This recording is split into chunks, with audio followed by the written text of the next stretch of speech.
For the mask I'm making today, I'm going to use an array of colors so it's easier for you to see what I'm doing.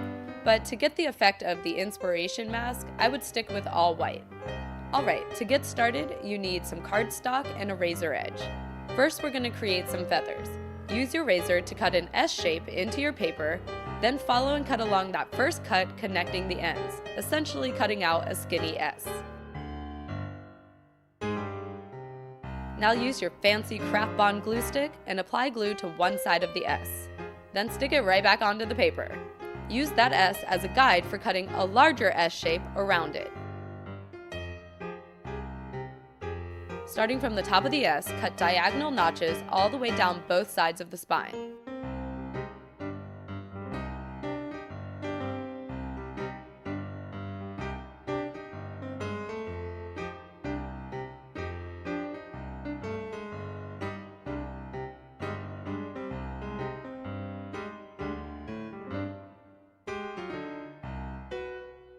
Now cut little slits all the way down both sides.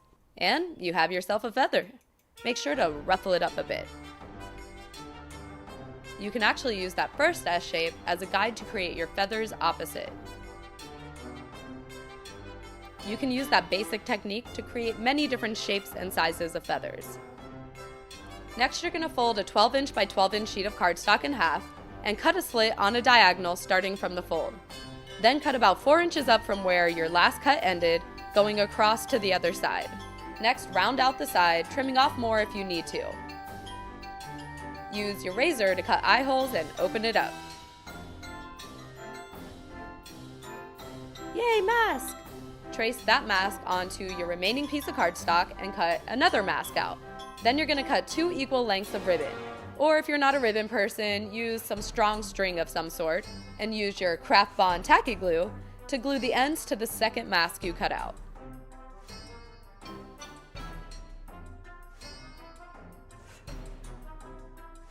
Then brush tacky glue all over that mask piece and place your first mask piece on top.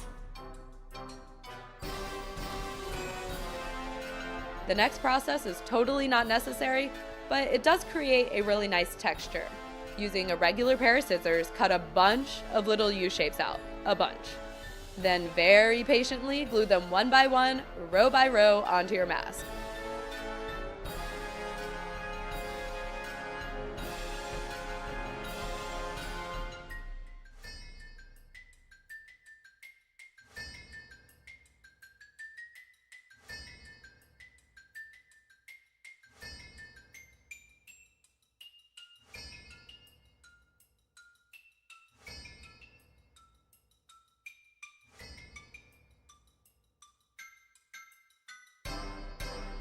Then go and try to find one of the eye holes you cut out before and trace around it.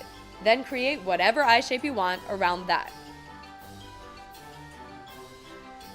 Cut out the eye hole just a little inside of the circle to ensure coverage on your mask. Now cut the whole thing out and use that as a template to create another one.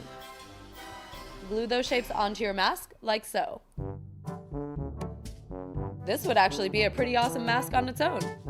Alright, now you're going to strategically glue all your feathers onto the mask one at a time by applying glue to the underside spine of each feather. The glue actually remains pretty flexible when it's all the way dry, so don't worry about gluing on that fold right there.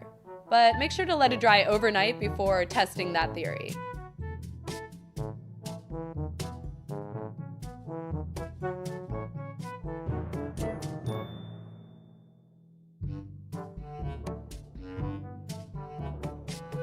Now you've got yourself a fancy paper mask. There's so many ways to use the techniques in this video to create something completely different. Make it your own.